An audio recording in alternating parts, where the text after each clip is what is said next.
Сегодня в Мужичи царит атмосфера напряженной работы и подготовки. Студенты со всей страны тщательно готовятся к предстоящим соревнованиям. Под руководством опытных тренеров они оттачивают свою технику, улучшают показатели и настраиваются на победу. Молодец, молодец, усердней, усердней. Уже завтра спортсмены продемонстрируют свою силу, выносливость и готовность к новым рекордам. Каждый участник понимает, что успех зависит от упорства, самоотдачи и веры в свои силы, поэтому тренируется, не жалея себя.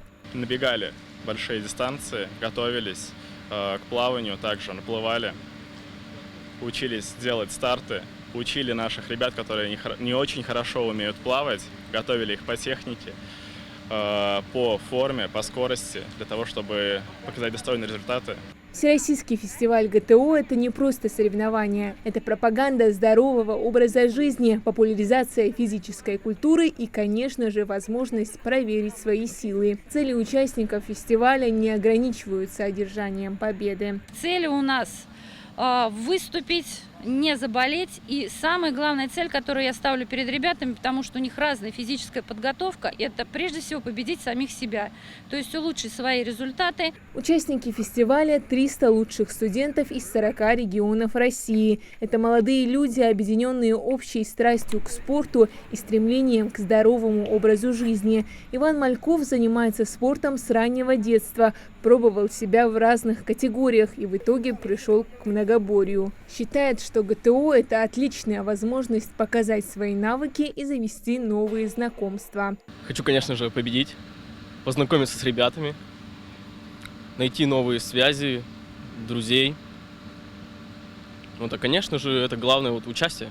Все гости в один голос отмечают живописность местности. Дух захватывает не от усталости, а от этих видов, признаются спортсмены. Мы очень рады, что мы можем путешествовать по разным городам России в качестве сборной Саратовской области. И мы приехали сегодня сюда.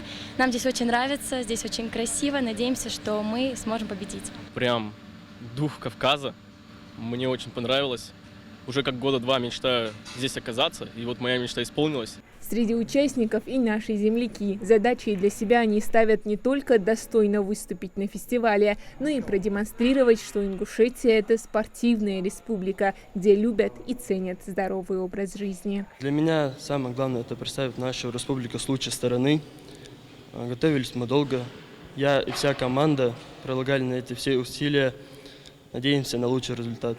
Фестиваль в регионе пройдет впервые. Для этого подготовлены 3 площадки. Спортивно-тренировочный центр Мужичи, футбольная арена в Назране и физкультурно-оздоровительный комплекс имени Байали Заурова в Сулже. Гости высоко оценивают базы. За такой короткий период Ингушская республика сделала все, что возможно. Огромное спасибо принимающей стороне за то, что они создали такие прекрасные на самом деле условия для людей. И посмотреть, ознакомиться с Кавказом – это круто. Церемония открытия фестиваля пройдет уже сегодня. Следующие 4 дня спортсмены будут демонстрировать свои навыки.